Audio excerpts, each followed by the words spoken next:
नमस्कार, आप सभी का स्वागत है हमारे यूट्यूब चैनल एक कहानी पर। दोस्तों, आज की कहानी है बहू का मायके से पेट नहीं भरता। बड़ी बहू सुनो, नताशा और उसके ससुराल वाले आ रहे हैं, तो तेरा होना ज़रूरी है। इसलिए इस बार तू मायके मत जा। इस बार भी छोटी बहू मायके चली जाएगी, तो अगली बार चली जाना। यमुना जी बड़ी बहू मीनल को एक तरीके से अपना हुक्म सुनाते हुए बोली। उनकी बात सुनकर मीनल के हाथ रुक गए, जबकि अंदर रसोई में काम करती हुई छोटी बहू पिंकी के तो पर ही निकल आए, जैसे अभी ही उड़कर मायके पहुंच जाएगी। वैसे भी उसे काम करते तो जोर आता था, और घर में कोई मेहमान आ जाए तो उसकी हालत खराब हो जाती थी।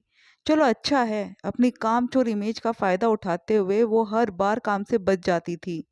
ऊपर से छोटी है, इस कारण से उसे डांट भी नहीं पड़ती थी। तभी मीनल ने कहा, पर माँ जी, मुझे 2 साल हो गए मायके गए हुए। इस बार तो चले जाने दीजिए ना। पिंकी है ना, वो सब संभाल लेगी। नहीं नहीं, पिंकी के बस की बात नहीं है। वो कोई काम ढंग से करती है क्या? फालतू समधी समधन के सामने हमारी नाक कटवा देगी। तुम तो बड़ी हो, तुम्हें ही सब संभालना है। इस मामले में मैं उस पर विश्वास नहीं कर सकती, यमुना जी ने साफ साफ कहा। पर माँ जी, पिंकी को भी सिखाएंगे तो ही तो सीखेगी ना। हर बार ये कहकर तो नहीं बच सकते ना कि मुझे ये काम नहीं आता। अब तुम मुझे सिखा रही हो। जो कह दिया वो कह दिया।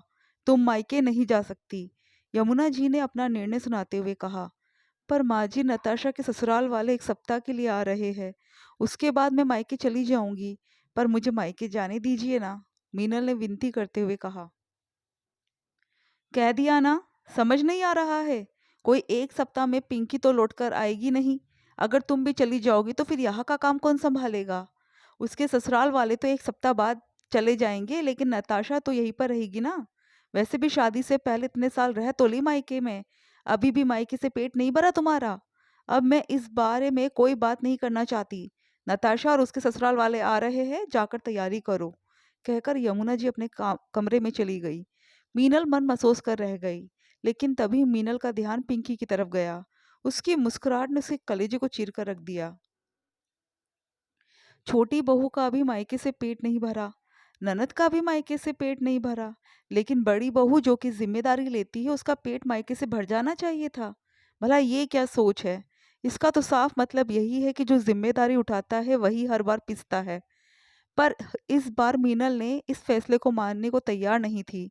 मन ही मन उसने कुछ निर्णय लिया और अपने काम में लग गई। पिछली बार भी मीनल मायके नहीं जा पाई थी, क्योंकि तब यमुना जी का बाथरूम में पैर फिसल गया था और वो गिर गई थी, तो उनके पैरों में फ्रैक्चर आ चुका था। मीनल ने ही उनको संभाला था। तब भी छोटी बहू पिंकी बहुत खुश हुई थी, क्योंकि उसे तो जाने का मौका मिल चुका था। वो तो सप्ताह भर ही यहाँ पर रुकी थी, उसके बाद अपने मायके चली गई थी। तब भी ननद नताशा 1 महीने के लिए यहाँ पर आकर रुकी थी। उस बीच मीनल ने हिम्मत करके जरूर कहा था, माँ जी, अभी तो नताशा दीदी आई हुई है। मैं 2 दिन के लिए अपने मायके जाकर आ जाती हूँ। मुझे भी मम्मी से मिलने की इच्छा हो रही है। तब यमुना जी ने साफ साफ इनकार कर दिया था। बहू, नताशा आई हुई है, मेरे पैरों में चोट लगी है, और तुम्हें मायके की पड़ी है। ये जिम्मेदारी उठाती हो तुम ससुराल में? पर माँ जी, पिंकी भी तो गई है। मीनल ने सिर्फ इतना सा कहा था कि यमुना जी ने अच्छा खासा हंगामा कर दिया।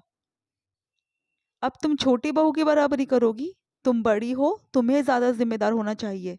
कल को मेरे बाद इस घर को तुम्हें संभालना है, और तुम उसकी देखा देखी तुलना करने लगी। नताशा तो कुछ दिनों के लिए आई है, अब क्या मायके में भी ये काम करेगी? शर्म आने की बात है। दो दो बहुओं के होने के बावजूद बेटी को मायके आके काम करना पड़ रहा है। आगे मीनल कुछ कह ही नहीं पाई। जब भी ससुराल में कोई काम होता तो मीनल का ही प्रोग्राम कैंसिल होता, जबकि पिंकी तो आराम से घूम फिर कर आ जाती थी। शाम को जब दोनों भाई आ गए तो पूरा परिवार साथ बैठा हुआ था। तब पिंकी ने अपने पति महेश से कहा, सुनो जी, मेरे मायके का टिकट करवा देना। छुट्टियों में मायके जाकर आऊंगी, और आराम से 1 महीने बाद आऊंगी।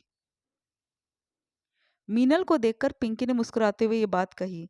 तब मीनल बोली, हाँ देवर जी, पर टिकट 1 सप्ताह का ही करवाना, क्योंकि नताशा दीदी के ससुराल वालों के जाने के बाद मैं अपने मायके जा रही हूँ, और इसके लिए मैंने टिकट ऑनलाइन बुक करवा ली है। यमुना जी भी वही बैठी हुई थी।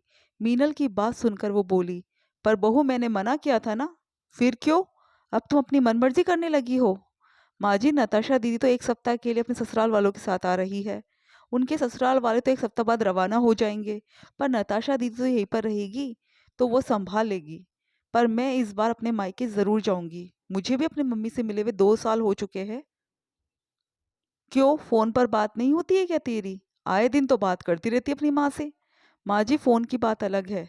मेरा भी जी चाहता है मायके जाने का, मेरे परिवार वालों से मिलने का, कुछ वक़्त उन लोगों के साथ गुज़ारने का। मीनल ने जवाब दिया, बहू इतने साल तो अपने मायके रह ली, क्या तेरा जी नहीं भरा अभी तक?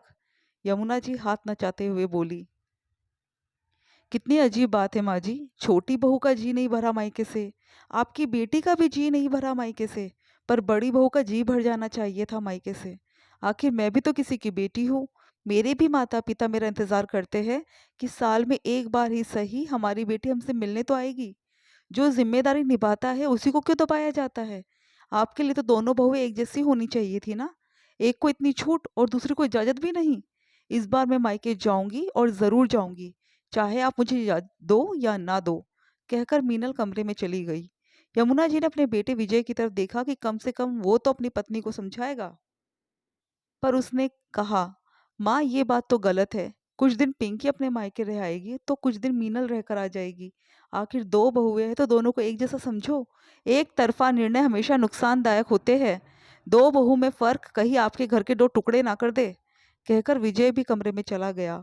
आखिर यमुना जी को भी समझ में आ गया कि किसी एक को ही दबा के नहीं रखा जा सकता। आखिर उन्हें निष्पक्ष होना ही पड़ेगा। दोस्तों, आपको कहानी कैसी लगी कमेंट करके ज़रूर बताइएगा और हमारे चैनल को सब्सक्राइब ज़रूर कीजिएगा। Thank you.